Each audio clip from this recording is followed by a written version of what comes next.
everyone, welcome to our presentation on the Modality Principle. I'm Briona and I'm excited to walk you through what this principle is, how it works, and why it matters so much in designing effective learning experiences. So, the Modality Principle basically says that people learn better when we pair graphics with spoken words instead of printed text. The big idea is that spoken narration allows learners to process visuals and language at the same time without overwhelming their brains. This works especially well with animations, videos, and sequences of images. It's all about using our brains efficiently and giving our visual channel some breathing room. Our presentation is broken down into 4 parts. The first part is about the presentation guidelines. Part 2, supporting psychology. Part 3, research evidence. And finally, Part 4, the principle use. To use this principle well, we should speak the words instead of writing them out on a screen, especially when the graphic is the focus. If the content is fast-paced or the visual is detailed, that's even more reason to stick with audio. That said, short labels or brief terms are totally okay, and they don't count as a violation. Now, this principle isn't just one size fits all. There are times when you actually should include printed text with spoken narration, like if the learner doesn't already know the words, or if you're using technical jargon, or if the learner isn't a native speaker. Also, if the learners are controlling the pace themselves, like in asynchronous learning, or if the text will need to be referenced later, go ahead and include it. We can break those exceptions down into 2 categories. First would be complexity. If the vocabulary is really technical or totally new to the learner or not even in their native language, showing the words can help them follow along. That way, they're not lost in translation or unfamiliar terms. A good example, when someone says ABS, a doctor and a mechanic might hear 2 very different things. The other bucket is sequencing. If learners get to move at their own pace, printed text help them track along. Also, when there's lots of content or steps that get referenced again, like in multi-step processes, it makes sense to let them see the words, not just hear them. So why does all of this matter? Because when we throw too much text on a slide with visuals, it creates a mental tug of war.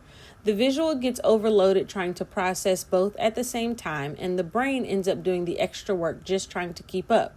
Hello, cognitive fatigue.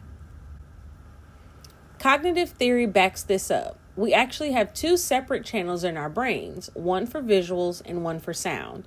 If you try to shove all the info into the same visual lane, it's like a 1-lane highway during rush hour. Nothing gets through. But when we balance visuals and narration, it's like opening up another highway. Everything flows better and learners retain more. Before we jump into the research, let's check out this short video. It's a great example of how pairing narration with visuals actually improves understanding. Pay attention to how it all flows. The Modality Principle states that there is strong evidence that using words and audio instead of in text along with graphics can significantly improve learning. When we engage both the auditory channel and the visual channel with the use of graphics, the brain can accommodate more information. And by minimizing strain on their dual channels of processing, we can help maximize what students learn and retain.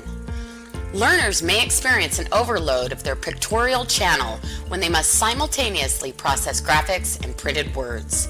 E-learning should be designed to minimize the chances of overloading learner visual channels. This first study by Mayer and Moreno compared learning outcomes from 2 groups. One watched an animation with narration, the other with on-screen text. The group with narration crushed it. They solved twice as many transfer problems. Even eye tracking showed they focused more on the visuals when they didn't have to read at the same time. Pretty compelling, right? This second study took it to a whole nother level. 61 experiments across topics like science, tech, and aviation. In 85% of the studies, narration and visuals worked better than text and visuals. The effect size was strong too. This shows this principle isn't just theory, it works across different subjects and settings. Let's look at an example where the modality principle gets violated. In this lesson on the human heart, we see a diagram in a huge chunk of text, all while a narration is playing. Sounds helpful, but it really isn't. The visuals and text are competing for the learner's attention, overloading the visual channel and making comprehension harder. This example breaks the principle in 3 big ways. First, the visual channel is overwhelmed. There's way too much happening at once. Second, the narration is long and unsegmented, which is tough for working memory.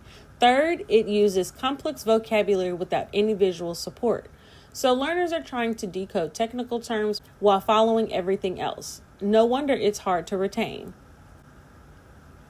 Now here's how we fix it. Instead of full paragraphs, we just use short labels near the graphic. Let the audio do the explaining. Also, break the audio into bite-sized pieces so learners can absorb each part. And for the technical terms, flash them briefly on screen as they're being said to help with pronunciation and meaning.